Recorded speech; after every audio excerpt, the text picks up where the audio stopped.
ప్రేక్షకులకి ఆ లలితాంబిక అమ్మవారి యొక్క అనుగ్రహం పరిపూర్ణంగా కలగాలని మనస్ఫూర్తి కోరుకుంటూ మనం ఈరోజు చెప్పుకోబోయే టాపిక్ ఏమిటంటే, చాలామంది నన్ను అడుగుతున్న విషయం ఏంటంటే, ఈ క్రోధినామ సంవత్సరం రాబోతుంది కాబట్టి ఈ ఫలితాలు ఈ రకంగా ఉంటాయని చెప్పడం జరిగింది. అదే రకంగా మనకు కనిపిస్తుంది పరిస్థితి. ఇంకా ఇన్ ఫ్యూచర్లో ఏదైనా ఇబ్బందులు ఉంటాయా, ఉన్నట్లయితే దానికి మరి పరిహారం ఏం చేసుకోవాలి అని అడుగుతున్నారు. అప్పుడు నేను చూసినట్లయితే మనకి అక్టోబర్ 22వ తేదీ నుంచి ఒక 45 రోజులు కుజుడు వృశ్చికంలో మన కర్కాటక రాశిలో నీచపొంది ఉంటాడు. కానీ ఆ టైంలో ఒక నెల రోజుల తర్వాత వక్రిస్తాడు మళ్ళీ. సో 22వ తేదీ అక్టోబర్ నుంచి ఒక నెల రోజులు మాత్రం కొంచెం జాగ్రత్తగా ఉండవలసిన పరిస్థితి ఉంది. దానికి ఏ రాసుల వారు ఏ విషయాల పట్ల జాగ్రత్తగా ఉండాలి కుజుడు నీచ పొందుతున్నందుకు అనే విషయం ఇప్పుడు మనం తెలుసుకుందాం. తులాలగ్నము, తులారాశి, తులవారి గనక చూసుకున్నట్లయితే ప్రధానంగా ఇక్కడ కుజుడు 2, 7 అధిపతి దశమంలో ఉంటున్నాడు. అంటే మీకు లేదా మీ యొక్క జీవిత భాగస్వామికి సంబంధించిన విషయంలో ఇది ప్రభావం చూపిస్తుంది. మీకు ఎటువంటి ప్రభావం చూపిస్తుందండి? మీరు ఒక దగ్గర జాబ్ చేస్తారు, వాళ్ళు సరైన వ్యక్తులు అవ్వకపోవడం వల్ల అక్కడ జాబ్ చేసినటువంటి మనీ విషయంలో కొంత స్ట్రెస్ ఉండడం జరుగుతూ ఉంటుంది. మరి మీ జీవిత భాగస్వామి విషయంలో ఏమిటంటే, తన ఏదైనా వస్తువు కానీ, తను కావచ్చు అతను కావచ్చు, ఏదైనా వస్తువు కానీ, వాహనం కానీ, గృహం కానీ, స్థలం కానీ, అపార్ట్మెంట్ కానివ్వండి, ఏదైనా సరే కొనుగోలు చేసేటప్పుడు కాస్త చూసుకొని కొనుగోలు చేయాలి. మరియు మీ యొక్క జీవిత భాగస్వామి ఏదైనా ఒక ఫ్యాక్టరీ నిర్మాణం ఇట్లాంటివి ఏదైనా చేసేటప్పుడు కూడా కొంత జాగ్రత్తగా ఉండాలి. అయితే ఇక్కడ ఈ కుటుంబాధిపతి కూడా అయ్యాడు కాబట్టి ఈ ధన సంబంధించిన విషయంలో ముఖ్యంగా జీవిత భాగస్వామికి తెలిసిన వాళ్ళు, లేదా జీవిత భాగస్వామి యొక్క తల్లిగారికి సంబంధించిన వాళ్ళు, ఇట్లాంటి వాటి వల్ల మీకు అనవసరంగా కొంత స్ట్రెస్ అనేటువంటిది పెరుగుతుంటుంది ఈ మనీ మ్యాటర్స్ విషయంలో. అందులో ముఖ్యంగా భూమికి, మనీకి సంబంధించిన విషయాల్లో అట్లా ఉంటూ ఉంటుంది. అలాగే మీ యొక్క సిబ్లింగ్కి ఏదైనా దూర ప్రాంతాలకు జర్నీ చేసేటప్పుడు అది కొంత జాగ్రత్తగా ఉండమని చెప్పాలి. మరియు సంతానం ఎవరైతే ఉంటారో మీ యొక్క సంతానానికి సంబంధించినటువంటి విషయంలో కూడా ఈ తులాలగ్నం వారు, తులారాశి వారికి వారు ఉద్యోగరీత్యా మార్పులు చూపిస్తుంది తులా వారికి కనుక చూసుకున్నట్లయితే. మరియు ఈ దశమ స్థానం అనేటువంటిది కొంతమందికి చూడండి, ఏజ్ అయిన తర్వాత కొంత మోకాళ్ళకి సంబంధించిన వస్తూ ఉంటాయి. కాబట్టి మీరు ఆరోగ్య సంబంధించిన విషయంలో మోకాళ్ళకి సంబంధించిన నొప్పులు ఏదైనా వస్తున్నట్లయితే మీరు లలితా సహస్రనామాల్లో ఓం మాణిక్యం ఒకటాకార జానుద్వై విరాజితాయే నమః అనే నామస్మరణ చేయండి. అలా కాదండి, నాకు కుటుంబ సభ్యులతోనే కాస్త ఈ శత్రుత్వం అనేది వస్తుంది, లేదా చేస్తున్నటువంటి ఉద్యోగంలో ఇబ్బంది అవుతుంది, లేదంటే జీవిత భాగస్వామి ద్వారా ఒక వర్క్, అంటే కొంతమందికి ఎలా ఉంటుందంటే చేస్తున్న ప్రొఫెషన్ వల్ల జీవిత భాగస్వామితో ఇబ్బంది వస్తుంటుంది. అలాంటప్పుడు కూడా ఓం మాణిక్యం ఒకటాకార జానుద్వై విరాజితాయ నమః చేసుకోవచ్చు. లేదా ఓం శివకామేశ్వరాంకస్త శివా స్వాధీన వల్లభాయ నమః చేసుకోవచ్చు. అయితే మరి కొంతమందికి ఏమవుతుంటుందంటే ఈ ఘర్షణ పెరిగిపోతూ ఉంటుంది సమాజంలో. కానీ ఎందుకంటే 7th హౌస్ అంటే సమాజం, సామాజికమైనటువంటి విషయాలు, సొసైటీ అనేటువంటి 7th హౌస్లో చూస్తాం. మరి అక్కడ ఎక్కువ ఇబ్బంది అవుతుంది అనుకునేటువంటి వారు మాత్రం మీరు చక్కగా సూర్యభగవాను చూస్తూ, అందులో స్కందుడిని చూస్తూ, మరియు కాళికా అమ్మవారిని కూడా భావిస్తూ సూర్యుడిలో ఓం మిత్రాయ నమః అని నామస్మరణ చేయండి. దీనివల్ల ఏమవుతుందంటే అనవసరమైనటువంటి గొడవలు, అనవసరమైనటువంటి మిత్రులు, శత్రువులు అవడం ఇవన్నీ కూడా తగ్గుతాయి. ఇక మీరు చేయవలసిన దేవతారాధన కాళికాదేవి యొక్క ఆరాధన చేయండి. శని కుజ గ్రహాల దగ్గర దీపారాధన చేయండి. గోవులకి క్యారెట్లు, బెల్లము తినిపించండి. అన్ని విధాలా బాగుంటుంది. ఈ యొక్క కుజుడు నీచ వల్ల మనం ఇంతకాలం ఏదైతే చూస్తున్నామో, మనం క్రోధినామ సంవత్సరంలో ఆల్రెడీ అనుకున్నాం, ఈ క్రోధినామ సంవత్సరం అనేది గొడవలను ఇస్తుంది, యుద్ధాలను ఇస్తుంది, అనవసరమైనటువంటి అల్లర్లను ఇస్తుంది, విపరీతమైనటువంటి ధోరణి, ప్రకృతి వైపరీత్యాలు ఇవన్నీ కూడా జరుగుతాయి క్రోధినామ సంవత్సరంలో. బికాజ్ ఆఫ్ నామం ఒక ఎత్తు అయితే మనకి కుజుడు శని యొక్క వీక్షణలు, కలయికలు ఎక్కువగా ఉన్నాయి ఈ సంవత్సరంలో. అదే కాకుండా ఈ సంవత్సరానికి అధిపతి కుజుడు అయ్యాడు అని చెప్పుకున్నాం.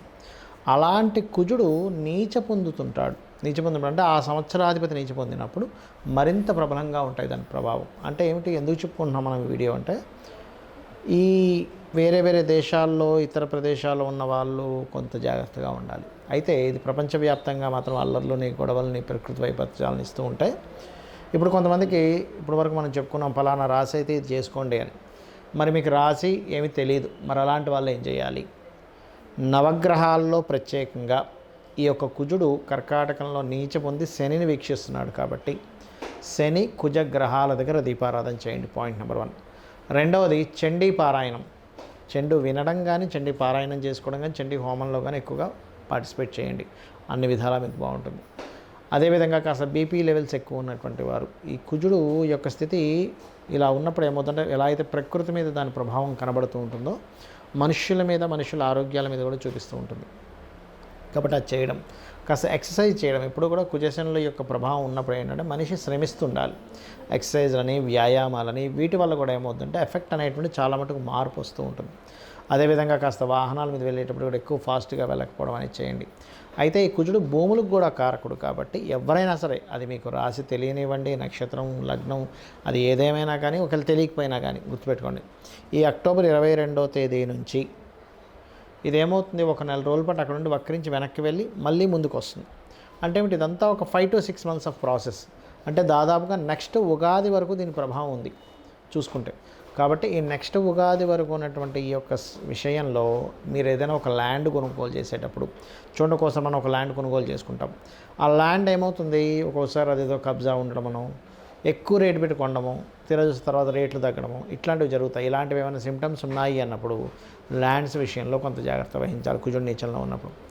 అదేవిధంగా రైతులు విత్తనాలు నాటేటప్పుడు కానీ కొన్ని మంచి నక్షత్రాల్లో, అంటే ఇప్పుడు రోహిణి నక్షత్రం ఉంది, అదేవిధంగా ఆ రోజు ఆ నక్షత్రాధిపతి మంచి నక్షత్రం, అంటే ఏ పాపగ్రహ సంబంధం లేని రోజు విత్తనాలు నాటడం లాంటివి చేయండి. అప్పుడు రైతుకి నష్టం కలగకుండా ఉంటుంది. ఎందుకంటే భూమి మీద బ్రతికేటువంటి వ్యక్తి రైతు, మన దేశానికి వెన్నుముక్క అంటూ ఉంటారు. రైతు లేకపోతే మనం లేము. కాబట్టి ఈ విషయాలు జాగ్రత్త పడండి. మంగళవారాలు, ఈ కుజుడు నీచంలో ఉన్నందుకు మంగళవారాలు ఎటువంటి కొత్త విషయాలు ప్రారంభించకండి. శనివారాలు గుర్తుపెట్టుకోండి. ఎందుకు, శని కుజులు పరస్పరం వీక్షించుకుంటున్నారు. లేదా శని హోరల్లో కానీ, శని వారాలు కానీ, లేదా కుజ వారాలు కానీ, అంటే మంగళవారాలు కానీ, మంగళ హోరల్లో, కుజ హోరల్లో కానీ ఎటువంటి కొత్తవి ప్రారంభించకండి. అదేవిధంగా కుజుడి యొక్క లగ్నాలు లేదా శని యొక్క లగ్నాలు, అంటే మేషము, వృశ్చికము, మకరము, కుంభము లగ్నాల్లో కూడా ఏమీ ప్రారంభించకండి. అదేవిధంగా కర్కాటక లగ్నం, ఎందుకంటే కర్కాటకంలో కుజుడు నీచబడి ఉన్నాడు, ఆ యొక్క లగ్నంలో కూడా ఎటువంటిది ప్రారంభించకండి. ఈ జాగ్రత్తలు కనుక తీసుకోగలిగితే బాగుంటుంది. అదేవిధంగా ఈ శని కుజుల వీక్షణ ఉన్నప్పుడు ఏదైనా ఇంపార్టెంట్ వర్క్స్కి వెళ్ళినప్పుడు రెడ్ కలర్, బ్లాక్ కలర్ అసలు వేసుకోకండి. ఇంపార్టెంట్ అంటే ఏమిటండి, ఇంటర్వ్యూకి వెళ్తున్నారు, నార్మల్ టైంలో వేసుకోండి, నో ప్రాబ్లం. లేదా ఒక వివాహం మాట్లాడుకోవడం కోసం వెళ్తున్నారు, వేసుకోకండి. అదేవిధంగా ఒక కాంట్రాక్ట్ డీల్ సెట్ చేసుకోవడానికి వెళ్తున్నారు, అలాంటప్పుడు కూడా మీరు ఈ యొక్క శనికుజ సంబంధించిన రంగులు, అంటే ఏంటి, బ్లూ అండ్ బ్లాక్ కలర్స్ వేసుకోకండి. లేదా ఒక ఫ్యాక్టరీ నిర్మాణం కోసం ఒక ప్రారంభం చేస్తున్నారు, అలాంటి సమయంలో అంటే మీరు ఏదైతే మీ లైఫ్లో దిస్ ఈజ్ మోస్ట్ ఇంపార్టెంట్ అని అనుకునేటువంటి విషయాలు ఇవి చేయకండి. అదేవిధంగా మీకు దగ్గరలో గోశాలలు కనుక ఉన్నట్లయితే గోవులకి చక్కగా మీరు క్యారెట్లు, బెల్లము తినిపించండి, ముఖ్యంగా గుర్తుపెట్టుకోండి. అలాగే ఒక్కోసారి ఈ శనికుజుల వీక్షణలు ఉన్నప్పుడు ఏంటంటే మెయిన్గా ఇది ఎటువంటి ఫుడ్స్ తీసుకోవడం వల్ల కూడా దీని ప్రభావం పడుతుంది. అంటే బాగా మసాలా ఐటమ్స్ తీసుకోవడం కానీ, లేకపోతే స్టాక్ ఉన్నటువంటి ఐటమ్స్ తినకూడదు. ఎందుకంటే స్టాకు కారకుడు శని, మసాలా ఐటమ్స్ కుజుడు. ఇక్కడ ఏమవుతుందంటే ఈ శని కుజుల పరస్పర వీక్షణలు ఉన్నప్పుడు, నీచబడి ఉన్నాడు కుజుడు, ఇక్కడ వక్రించుకుంటూ వెనక్కి వచ్చినటువంటి శని మీద దృష్టి ఉంది. అప్పుడు ఏమవుతుంది, నీచబడినటువంటి దృష్టి వక్రించిన వీటి మీద ఉన్నప్పుడు సర్వసాధారణంగా దీని ప్రభావం వల్ల, స్టాక్ ఉన్న ఐటమ్స్ వల్ల, మనం తిన్నటువంటి ఫుడ్ వల్ల మనకు ఆరోగ్య సమస్యలు వస్తుంటాయి, ఇబ్బంది వస్తుంటుంది. అంటే రాత్రి అప్పుడు పొద్దున్న తినడము, లేకపోతే ఉదయం ఎప్పుడో వండింది రాత్రి తినడము, ఇవి చేయకండి దయచేసి. ఈ జాగ్రత్తలు వహించండి. గోవులకి క్యారెట్లు, బెల్లము తినిపించండి.